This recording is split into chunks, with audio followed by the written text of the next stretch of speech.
안녕하십니까. 백승조입니다. 날씨가 쾌청합니다. 전국이 요동치고 있습니다. LH 공사 투기 논란이 가중되고 있고 보궐선거 열기도 가중되고 있는 것 같습니다. 오늘 방송에서는 송욱은 포스대 석좌 교수의 한국경제와의 인터뷰 내용을 여러분한테 소개하는 그런 방송을 진행해 보고자 합니다. 그는 노동 문제와 사회학계의 어떤 석학으로서 나름 알려져 있고 그런 점에서 송 교수가 현 정부에 대한 어떤 비판적 시각에서 인터뷰에 응하고 있는 그런 내용이 와닿아서 여러분한테 소개를 하고자 합니다. 송욱인 교수는 최근 문재인 정부 4년의 평가를 담은 정의보다 더 소중한 것이라는 책을 펴냈습니다. 인터뷰는 이 책 때문에 계기가 되지 않느냐는 그런 말씀을 드릴 수 있을 것 같습니다. 그는 문정권을 진정한 좌파가 아닌 80년대 운동권 정치라고 규정하고 있습니다. 본인들만 정의롭다는 인식 아래 편가르기 정치에 빠져있는 그런 운동권 정치를 하고 있다는 것입니다. 이런 정치 세태가 한국 경제를 위협한다고 진단하고 있습니다. 그는 특히 소득주도 성장을 고용주를 외면한 시장과 정책의 기분을 전혀 모르는 정책이라고 꼽기도 하고 있습니다. 뒤처진 정치 세태가 경제 성장이 발목을 잡을 것이라는 전망도 인터뷰에서 내놓고 있습니다.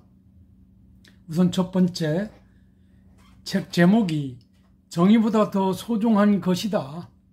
정의보다 더 소중한 것이 무엇이냐는 질문에 대해서 진보든 보수든 정의를 실행한다고 사람이 삶을 힘들게 한다면 곤란하지 않느냐.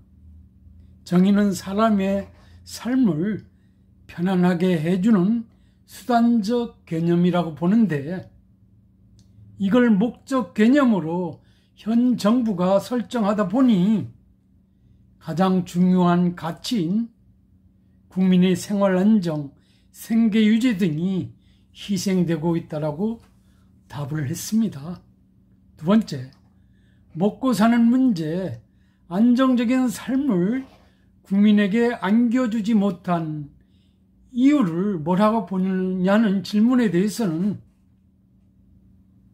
정부의 정책은 수단이고 목적은 국민의 생계 안정을 가능케 하는 것이지 않느냐.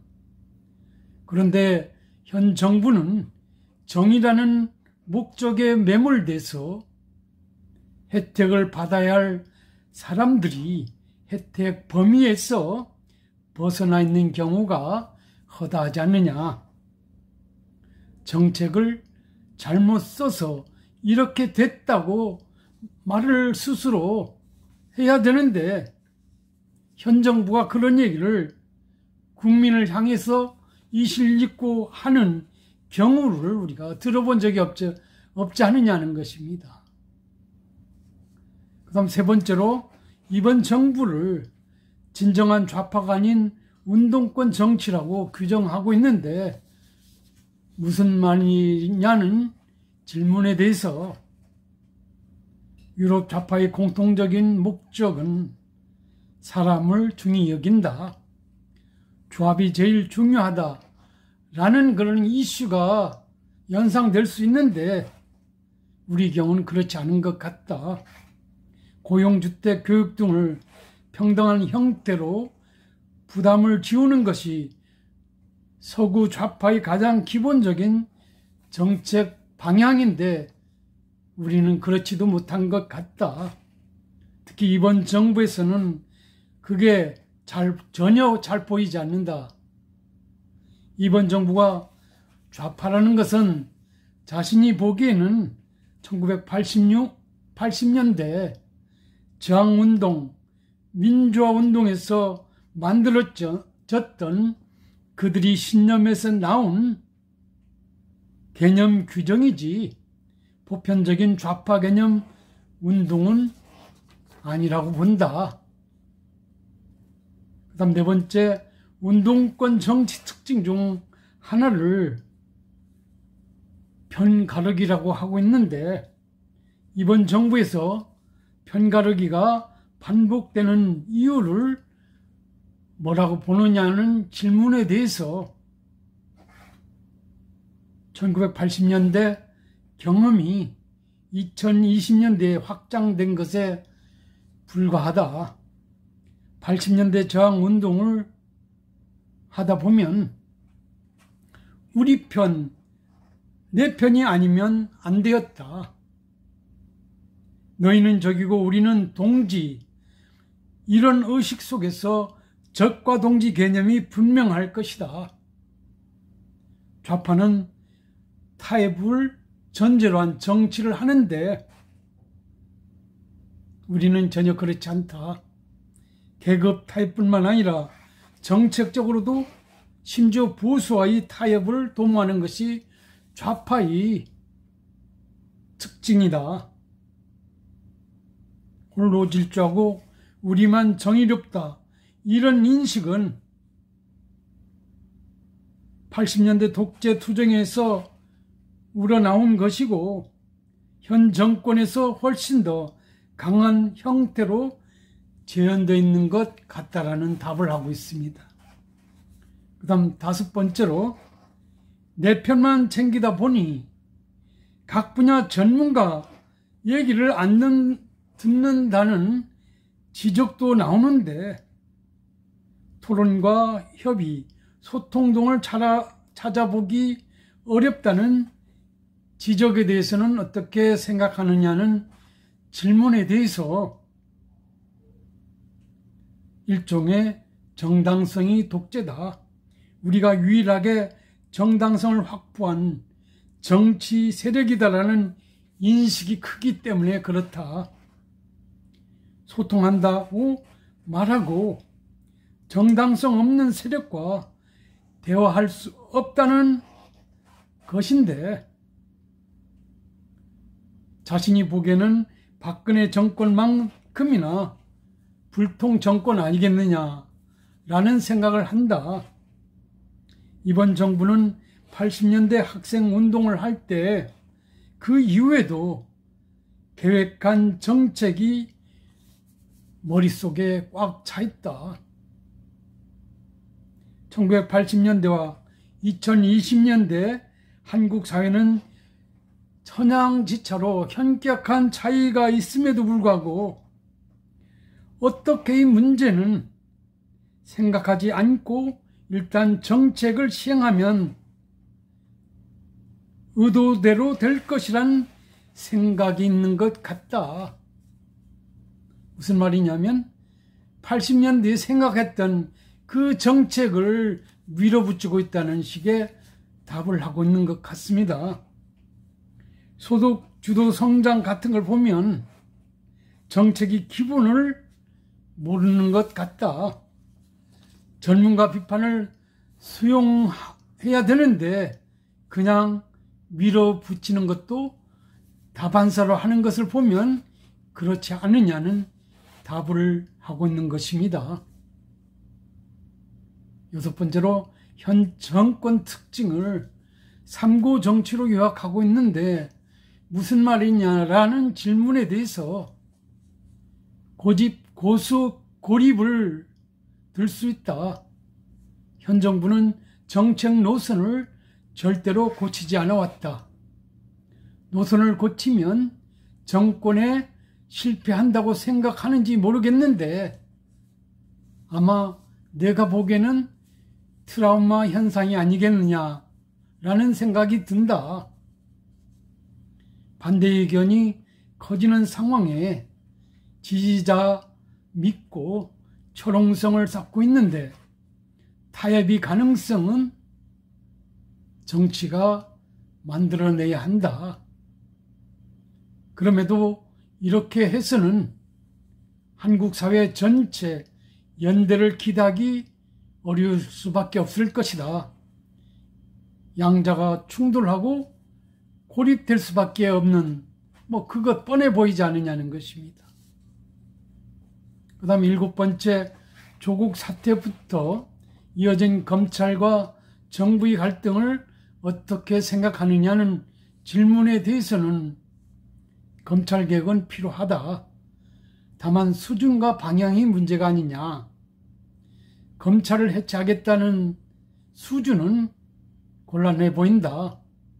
검찰 권력을 축소하는 것이 물론 좋을 수도 있는데 예컨대 고위공직자 범죄수사처 등 새로 만들어진 기구가 만약에 검찰처럼 권한을 휘두르는 상황이 발생했을 때 누가 그것을 막아내느냐의 문제가 새롭게 생길 수밖에 없지 않느냐. 누가 중대범죄수사청 공수처를 통제할 것이냐는 문제에 대한 해결책이 없지 않느냐는 것입니다. 8번째로 윤석열 전 검찰총장이 자유민주주의라는 화두를 던지고 있다. 야당조차 자유민주주의에 대한 이념적 가치가 낡았다고 생각하는 분위기인데 어떻게 생각하느냐는 질문에 대해서 민주주의는 자유를 필수 요건으로 한다. 그런데 이번 정권은 민주주의 안에서 자유를 빼도 된다고 생각하는 것 같은데 이건 역사를 모르고 하는 생각이다.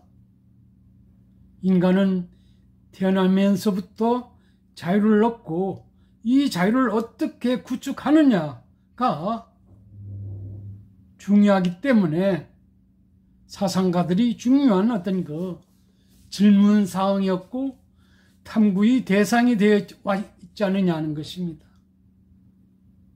그래서 어떤 정치 체제가 좋은가 보니 민주주의가 나왔다. 자유와 평등은 항상 부딪히는데 민주주의는 이 두 가치를 가장 배합하는 데 가장 적합한 정치 체제라는 점을 우리가 생각한다면 자유 없는 민주주의를 구성한다는 것은 말이 안 된다고 본다. 그 다음에 9번째로 이번 정부에 대한 비판 중 하나가 위선이다. 정부 정책과 달리 청와대와 정부 공직자가 다 주택을 보유하고 자녀를 자립형 사립고에 보낸다. 최근에는 이른바 LH 사태까지 번지고 있다. 왜 이런 일이 반복되는가에 대한 질문에 대해서는 어떤 정권이든 정도의 차이는 있지만 비리나 반칙을 안 할 수는 없을 것이다. 전제 조건이 우리에게도 적폐가 있을 수 있다는 인식이 있어야 하는데 현 정권 사람들은 스스로가 적폐 청산 대상이 될 수가 있다는 생각을 전혀 안 하는 것 같다. 적폐 청산 주체가 내부에 적폐가 있다고 하면 힘이 떨어질 것이라고 생각하고 있는 것 같다. 그 다음 10번째로 민주주의가 지켜야 할 법치, 협치, 권리, 자유 등 가치가 더 줄어들고 있는 것 같다. 광장에서 탄생한 현 정권이 아이러니하게도 민주주의를 훼손하고 있다고 봐도 되는가라는 질문에 대해서 민주주의는 만들어가는 것이다. 프랑스 사회학자 토크빌은 민주주의 가장 위험한 내부적은 다수의 횡포라고 했다. 지지자 수로 사회 전체를 통제하면 소수가 죽어버린다. 소수가 죽어버리면 민주주의가 아니다. 그런데 이번 정권은 다수가 정의롭기 때문에 횡포로 가도 민주주의는 오히려 건강해진다고 생각하는 것 같은데 전혀 그렇지 않다. 광장한 목소리가 다양해야 하는 것인데 이 정권은 반대 얘기를 하면 설득하려고 하지 않는다.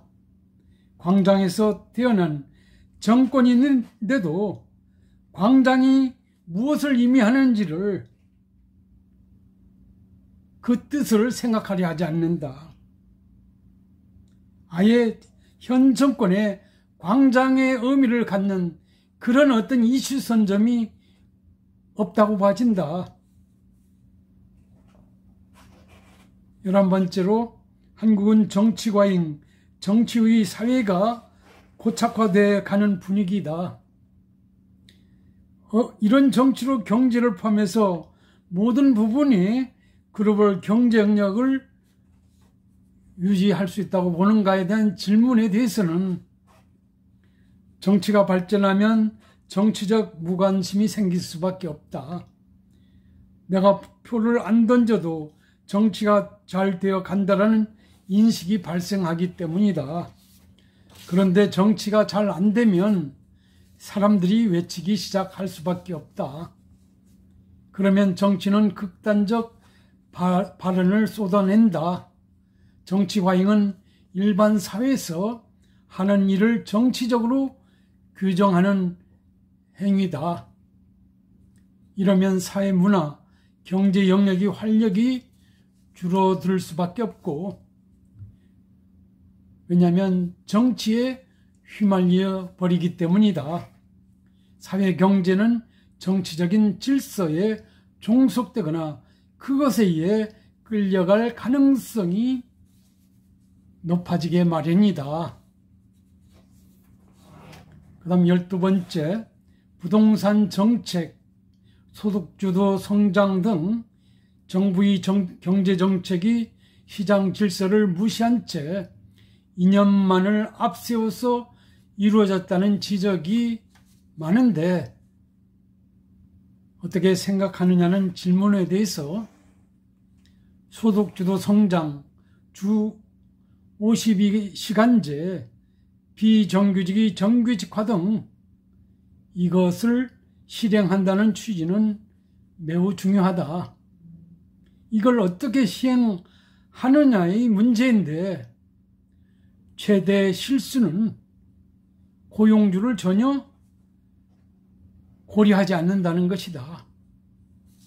고용주는 우리말을 따라야 한다는 전제로 정부가 정책을 시행하고 있는 것 같다. 영세 자영업자, 중소기업 등 할 것 없이 고용하기가 점점 힘들어지는 상황 아니냐. 시장 메커니즘을 전혀 이해하지 못한 정권이라고 할 수밖에 없다.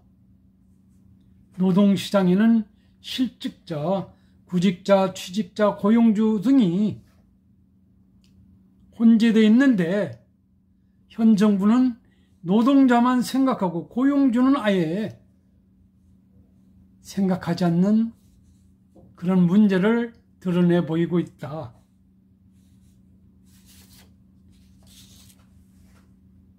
마지막으로 한국 사회의 미래를 어떻게 보느냐는 질문에 대해서는 한국은 계속 성장할 수 있는 여력과 잠재력, 자질을 가지고 있다. 이걸 정치가 잘 가꿔줬으면 하는데 현실 정치가 앞으로 잘 될 것으로 낙관하지는 않는다. 사회, 경제, 문화에서 창의력이나 잠재력 있는 상황에서 정치가 발목을 잡는 문제가 당연한 것처럼 비춰지고 있다는 것입니다.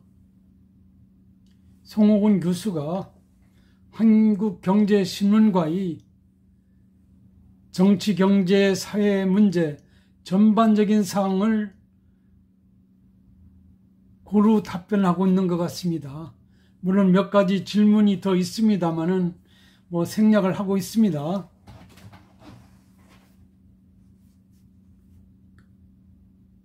이 인터뷰 내용을 보면서 현 정부가 얼마나 정상적이지 않음을 우리가 볼 수 있습니다.